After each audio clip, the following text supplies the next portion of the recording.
Welcome to Brainish English Stories. Some people don't find it easy to talk about their feelings. If they have never talked about them, it can be hard to begin. And year after year, it gets harder and harder, just like a callus on the skin. A wife watches while her husband packs his suitcase. A great change is coming into their lives, but maybe it is easier to talk about the suitcase. She watched him pack his clothes and his wedding suit into his old suitcase. She could smell his cologne. When did he last wear cologne? Ah, at their wedding. It smelled strange then, too. She never wore perfume. What use was perfume to a working woman like her? And married women who wear perfume are looking for lovers, trying to catch other men. That's what people say. She already had a good, hard-working husband with a shop of his own. What more can a woman want? She began to feel better now, thinking about her good luck. Lost in her thoughts, she jumped at the sound of the suitcase shutting. His eyes went slowly round the room, looking for what? She looked up at him. "I put out all the clothes that you need," she said. "And you can't get any more in. It's a small suitcase." He looked at her for a moment.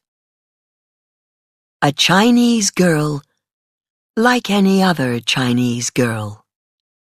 Small eyes, flat nose, smooth pale skin, and long straight hair, now pinned up tidily, in the way of married Chinese ladies. She wore her usual light blue samfu.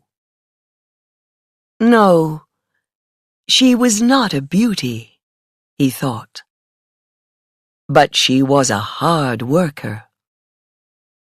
His family was right when they said to him, "She will make a very good wife, work hard for you, give you many sons." And it was true. He never had to complain about her, not once. From the day they married and moved into their new home, with his future in the same suitcase.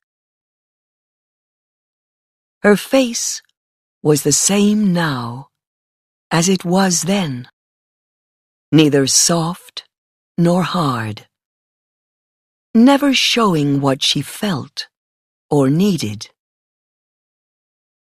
He didn't know what she needed, and he never asked. "It's a good suitcase. It's lasted a long time," he said. "Yes, I suppose.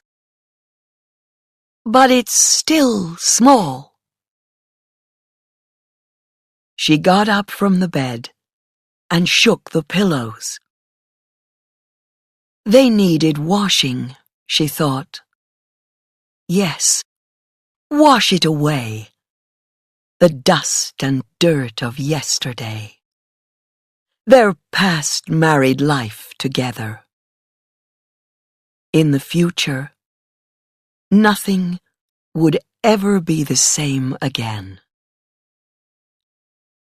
"It's enough," he said. "I don't have so many things to put in it." He put the suitcase on the floor, ready to go. She looked at him, still smelling his cologne. Maybe it was the cologne that was making her feel afraid. She had to talk to him, tell him about her feelings.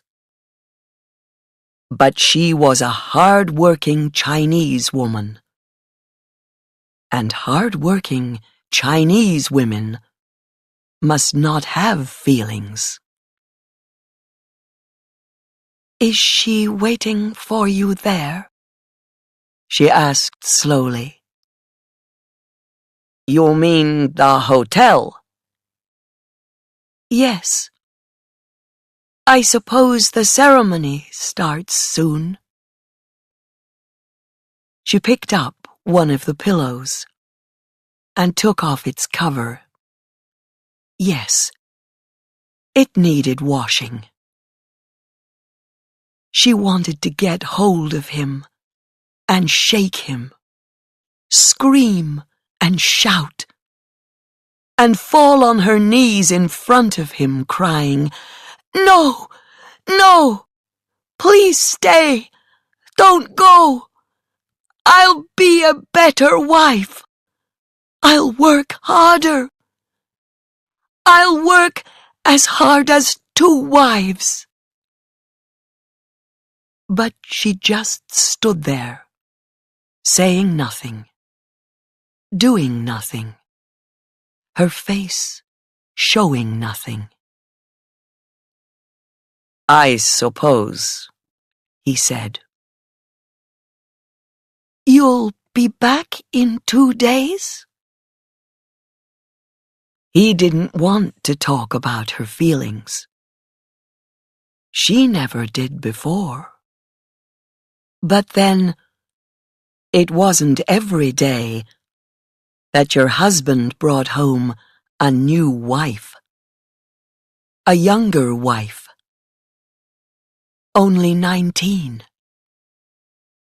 and beautiful because she was young and happy, and had big dark brown eyes, bright eyes. He only saw her once before he decided, but he remembered her eyes. It would be good to add her to the family, he thought. Now, he would have 2 hard-working wives, one stronger than the other. But the young one would be like a new flower in the house. He picked up his suitcase. "Yes, perhaps sooner. I don't know," he said. "I'll take care of the shop," she said. "When you come back with her, I'll have some jobs for her to do." She sat on the bed again, suddenly feeling tired and old. He didn't understand. No one understood. She couldn't ask him not to go. People would say that she was wrong even to ask him. "Of course," he said. He was pleased that she thought of business. Business was important. He had many mouths to feed. He opened the door and turned to her. "Today is a great day for our family. Not everyone is rich enough to have 2 wives. And there will be more sons to continue the family name." He smiled at her. "Yes, not everyone." "Husband?"